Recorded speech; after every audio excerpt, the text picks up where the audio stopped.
Fala pessoal, sejam todos muito bem-vindos. Hoje é o primeiro episódio da nova série de podcasts da prática de infraestrutura do Matos Filho, Conecta Infra. Aqui no escritório, a nossa prática é organizada em 3 grupos. Energia, que cuida de toda a cadeia de produção energética, desde a mineração, passando por geração, transmissão, distribuição, a partir de diferentes fontes, elétrica, renovável, óleo e gás. Temos também o nicho de contratos e desenvolvimento de projetos, que envolve colocar de pé a parte jurídica que permite a construção da infraestrutura no país. E o direito público, logística e saneamento, que se ocupa de todos os temas de direito administrativo que perpassam as diferentes áreas do escritório, dos modais rodoviários, ferroviário, portuário e aeroportuário, além de mobilidade urbana, iluminação pública, PVP sociais e saneamento básico. Em uma certa medida, é esse último grupo que se responsabiliza por aquilo que leva as pessoas e cargas de um lugar ao outro. E é por isso que batizamos nosso podcast de Conecta Infra, que trataremos dos temas relacionados a esse último foco. Hoje, nós vamos falar de um tema tão amplo quanto importante: a reforma tributária e o reequilíbrio econômico-financeiro dos contratos administrativos. E para isso, trouxemos alguém que conhece muito do assunto, o Luiz Felipe Centeno Ferraz, nosso sócio da prática de tributária. Oi, Luiz. É um prazer tê-lo conosco aqui no Conecta Infra. Vamos lá? Vamos lá, então, vamos tentar destrinchar isso aqui em relação à nova proposta do governo. Vamos lá, proposta quente, super recente. Então, Luiz, eu vou direto ao ponto aqui, tá? Tratando lá no capítulo 4, artigo 362 e seguintes, que a gente já decorou. Eu queria entender de você como é a proposta do governo, se pudermos explicar melhor essa proposta do governo, do que ele entende que daria e seja o reequilíbrio, né? Então, de um lado, e aqui me perdoe se eu estiver sendo leigo, né, na linguagem tributária, mas de um lado, a reforma é uma reforma sobre o consumo. Isso é importante a gente estabelecer aqui para o nosso ouvinte, né? Então, ela afeta de maneira mais direta aqueles serviços, né, aqueles contratos administrativos que envolvem a prestação de serviços públicos por particulares, em que há a figura do usuário e da tarifa, né? Porque ele vai ter um efeito lá na ponta, porque esse usuário também é um consumidor, logo ela afeta esta carga tributária.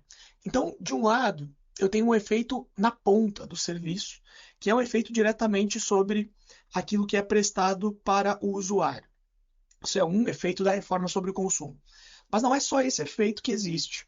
Eu tenho também um efeito, olhando na perspectiva do concessionário, sobre toda a cadeia produtiva que ele precisa para prestar esse serviço. Então, é possível que essa reforma no consumo gere para o concessionário aumentos de carga tributária na cadeia produtiva que impliquem que ele, de um lado, tenha um custo mais elevado para prestar esse serviço, ainda que esse aumento que venha a acontecer na ponta, lá para o usuário, possa ser repassado para esse usuário. Então, eu queria que você tentasse me ajudar a entender se lá no artigo 363 da proposta de reforma do governo, essas duas perspectivas foram contempladas como potenciais fatos de desequilíbrio a permitir um equilíbrio econômico-financeiro ou não, ou se foi só uma delas, que é essa mais direta para o usuário. Vamos lá, deixa eu só dar um passo atrás. Então, fazer a contextualização dos tributos que mudaram, ou que estão, enfim, a proposta que seja para mudar.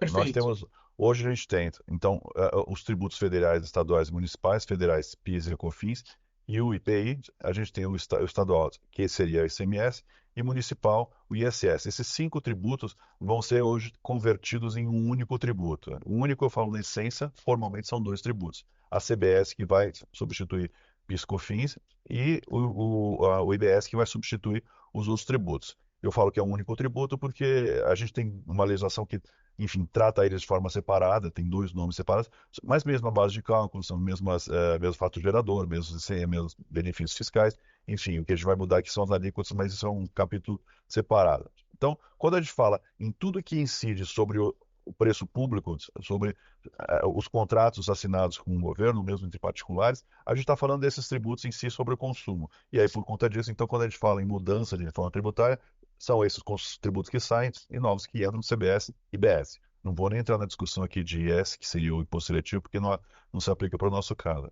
Legal. Mas todos eles entram de qualquer forma no preço público, no preço que você está cobrando. E à medida que você tem novos tributos, com uma nova sistemática, você vai ter que talvez revisar isso. E como eu falo nova sistemática? Porque a gente tem uma não cumulatividade do mesmo jeito. Assim como o PIS/COFINS tem uma não cumulatividade, IPI, ICMS tem não cumulatividades, o ISS não. Esses têm não cumulatividades, mas tem sistemas próprios, sistemas independentes, sistemas com regras específicas. Nesse caso, a gente está falando de uma nova regra com o mesmo conceito de não cumulatividade. A ideia é que você tem a possibilidade de mais créditos em muitas coisas, em outros casos você vai ter possibilidade de menos créditos. Isso significa que você faz um rearranjo nos preços, significa um rearranjo nas cargas tributárias. E, por conta disso, nesses contratos, você vai ter que discutir um realinhamento, um reequilíbrio econômico-financeiro, porque aquilo que foi contratado originalmente não é necessariamente aquilo que, no final das contas, você vai ter de rentabilidade, porque todos os contratos, quando você firma eles, você estabelece uma rentabilidade futura. Como você vai mudar, mexer nisso aí, você vai acabar mexendo no reequilíbrio econômico-financeiro. A grande discussão aqui vai ser onde você consegue colocar um reequilíbrio aqui. Então você tem, como você falou, você tem o preço que vai ser cobrado do usuário final. Se eventualmente você consegue repassar esse preço para o usuário final, muito provavelmente você não vai precisar fazer um reequilíbrio, você não vai conseguir fazer um reequilíbrio, porque quem vai pagar é o consumidor final de qualquer coisa. Agora, quando você olha para trás na cadeia, você vai provavelmente ter uma nova mistura de preços, uma nova carga de preços, porque custo de preço, porque os preços vão ser misturados por novos tributos. Por conta disso, aí você deveria então gerar algum tipo de discussão de reequilíbrio econômico-financeiro. Eu consigo ver isso aqui no artigo 363, no parágrafo primeiro. Ele fala literalmente que a determinação deve considerar, inclusive, da carga tributária efetiva, os efeitos da não cumulatividade nas aquisições e custos incorridos pela contratada, que é exatamente isso. Se eu sou uma contratada, aquisições é o passado, não é o que eu estou repassando para o público, aquilo que eu adquiro são os meus custos. Então, em princípio, aqui ele prevê, sim, que eu consiga mexer nos contratos para refletir esses efeitos da não cumulatividade. Como isso vai ser feito, a gente vai ter que discutir depois. Mas aqui, em princípio, você tem Uhum. uma matriz legal para isso. Então, esse conceito que a lei optou por utilizar, que é o da carga tributária efetiva suportada pela contratada, tenderia a permitir, então, que eu considerasse esse lado para trás da cadeia, né? Uhum. Para além daquele lado do que eu posso repassar para o usuário. E perfeito, perfeito, faz sentido e é desejável que assim seja. É importante ponderar, né, Luiz, e curioso também, que os contratos administrativos que estão em gestação é, agora, no momento até pré essa proposta do governo, eles previram alguns arranjos contratuais antevendo a reforma que restringiam os potenciais equilíbrios futuros decorrentes da reforma a efeitos, aumentos da carga tributária direto sobre o contratado, sobre o serviço prestado pelo contratado. Então, parece que tem um hiato aqui, né, entre a proposta do governo e a proposta desses contratos, ou como eles estão optando por acomodar os efeitos da reforma tributária.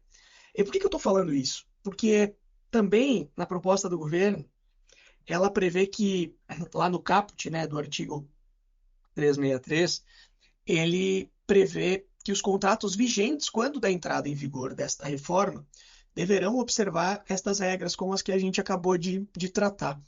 Então, partindo da premissa que esses contratos em gestação estão prevendo arranjos contratuais de reequilíbrio que não contemplam essa possibilidade de equilibrar para trás da cadeia produtiva os custos que a concessionária teve como aumento e virar a lei posterior com esta exigência, eu acredito que a gente tenha um bom argumento para sustentar que a superveniência dessa lei nova, determinando que se faça o reequilíbrio com base nesta regra de aumento da carga tributária efetiva suportada pela contratada, ela poderia conferir um argumento para os contratados de que eles teriam direito a esse equilíbrio caso essa reforma, do jeito que está, venha a ser aprovada.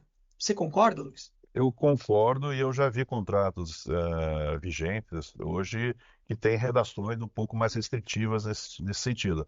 Eu acho que os contratos que se chocarem com a lei, é muito difícil que o contrato vamos dizer, um instrumento particular entre as duas partes mesmo. É o direito específico entre as partes. Mas eu acho que aqui, com isso aqui, você tem elementos para ou discutir ou judicializar. No final das contas, é possível que alguma coisa seja judicializada. Seja pelo argumento da hierarquia da legislação, né, naturalmente sobre contrato, ou pela sua superveniência, né, com Uhum. previsões diferentes. Então, é um direito que, a despeito dele não estar previsto no contrato, o contrato foi constituído quando, antes de que esse direito viesse a ser outorgado pela lei, né, de modo que a investidura do direito, do particular no direito, né, do concessionário nesse direito, ela decorre direto da lei portanto, se sobrepõe ao contrato. Acho que é uma boa linha de argumentação e que a gente pode ter um, um resultado promissor. Mas eu queria falar também, Luiz, sobre os efeitos, né? Eu acho que de um lado, o artigo 364 dessa proposta de reforma, ele impõe ao poder público um dever, né, de promover de ofício um reequilíbrio quando os efeitos da carga tributária efetiva suportado pelo contratado for inferior àquele que havia antes do advento da lei. Então, quando ele beneficiar o poder público, ele tem esse dever. Por outro lado, o contratado, ele dá no artigo 365 ao contratado a prerrogativa de pedir esse reequilíbrio e aí estabelece um procedimento. Só que nesse procedimento, a lei prevê, que o equilíbrio, né, enfim, ele depende da comprovação, deverá ser instruído, né, com a comprovação é, do desequilíbrio efetivo que ocorre, né? De modo que eu preciso ter o um estudo econômico que mostre esse impacto em números. Isso tende a demorar a acontecer, certo, Luiz? Isso tende a demorar. Eu acho que a gente vai demorar não só porque a gente tem uma lei complementar que foi, um projeto de lei complementar que foi apresentado agora dia 24 de abril e vai ter sido digerido ao longo desse ano. A gente tem que passar por duas casas do Congresso, depois de uma aprovação presidencial em um ano de eleição. E depois disso tudo vai ter regulamentação, porque se você for olhar, o próprio artigo 365 ele fala em necessidade de regulamentação de algumas coisas. Então, de verdade, você vai ter um, vamos dizer, um tempo grande ainda para se discutir isso. Ao mesmo tempo, você tem contratos que estão precisando ser revistos, porque aquilo que é aplicado hoje é aquilo que foi revisado há alguns anos atrás. Então, alguns contratos vão precisar ser revistos agora. E essa vai ser a grande dificuldade. Até porque, quando a gente fala em reequilíbrio econômico e financeiro, a gente não tem alíquotas ainda. O próprio projeto de lei, ele coloca fórmulas para estabelecimento de alíquotas, então mesmo no IBS, quando você tiver um conselhão, ele vai estabelecer as alíquotas ainda. A gente ainda está vários passos atrás. A gente está no projeto de lei ainda. Quando isso tudo acontecer, a gente vai precisar de alíquotas e regulamentação. Então, realmente vai levar bastante tempo. Ainda, É. por isso que se fala nesses 2 anos. Né? Não, é que eu acho que o tempo aqui tem duas perspectivas, né? A primeira é essa que você trouxe, assim, ou seja, falar em equilíbrio do ponto de vista prático vai tomar tempo. Por quê? Porque os efeitos vão tomar tempo, né? Eu preciso ter todo um arcabouço normativo ainda para eu conseguir sentir esses efeitos. Acho que essa é uma perspectiva importante. O meu ponto aqui é, quando eu já começar a sentir esses efeitos, para eu conseguir calcular o efetivo impacto no contrato, vai demorar ainda mais tempo, né? E se eu só posso pedir o equilíbrio depois que eu tiver esse cálculo, significa então que a lei está impondo ao particular, a rigor, um ônus de ter que suportar esses efeitos por um período para então eu conseguir produzir esse estudo e então produzir o equilíbrio. Eu acho que é isso, né? Porque de outro modo eu não consigo instruir o pedido com um cálculo, Não, não certo? consegue mesmo, é verdade. Você teria que fazer isso de uma forma. Você vai fazer Retrospectiva, depois. né? Você teria que fazer retrospectivo isso, mas, de novo, sem alíquota, você não consegue nem fazer isso hoje. Exato. Talvez uma solução inteligente para isso fosse estabelecer a obrigatoriedade da adoção do reequilíbrio cautelar, né?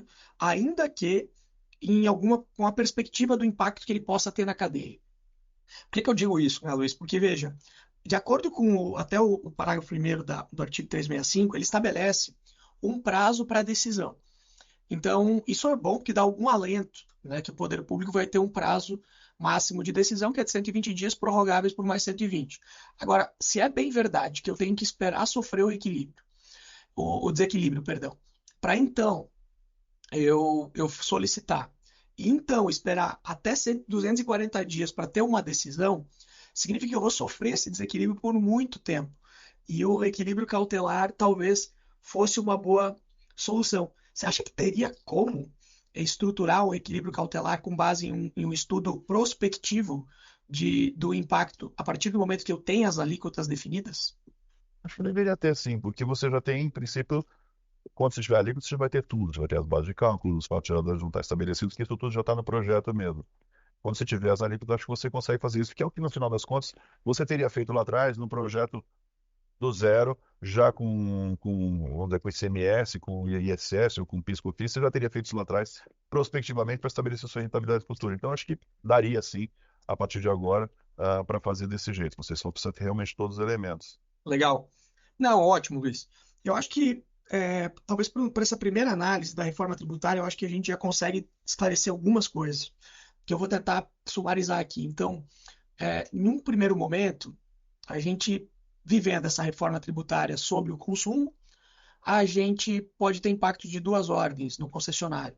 Um, que é um aumento da carga tributária efetiva suportada por ele no, na cadeia produtiva, e outro, daquela do próprio serviço prestado. Então, estou entendendo que essa reforma contempla, permite, melhor dizendo, o equilíbrio para os dois. Isso é interessante. Para além disso, me parece que, embora muitos contratos que estão em gestação agora não tenham previsto essa possibilidade, se eles entrarem em vigor antes da lei, da reforma tributária, eles terão sim que abrir essa porta e permitir esse equilíbrio, que é bastante alentador. Por outro lado, embora a reforma dê uma sinalização de prazo, ela não nos oferece uma alternativa para evitar a consumação do prejuízo antes que ele ocorra. Ou seja, eu não tenho reequilíbrio cautelar só depois de produzir esses estudos. Então, acho que são, talvez, né, Luiz, aí umas 3 conclusões que a gente possa chegar para ajudar os nossos ouvintes a navegar nesse horizonte de incerteza que tem com a reforma.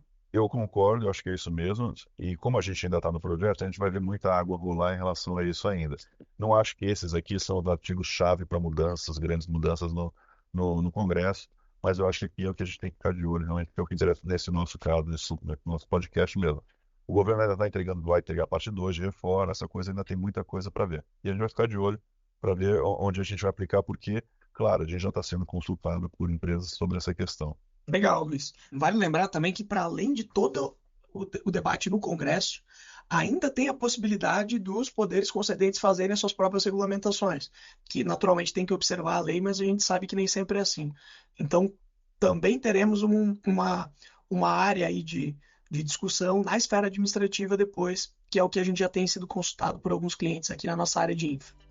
Luiz, muito obrigado pela sua participação. A gente vai te incomodar muito ainda com esse assunto da reforma tributária. Esperamos poder discutir contigo de novo assim que ela avance. Não, tá ótimo, a gente está de olho nisso e vamos falar de novo sobre esse assunto, que ele realmente é importante. Esses próximos anos vão ser importantes sobre isso. Legal. Um abraço e até a próxima, pessoal.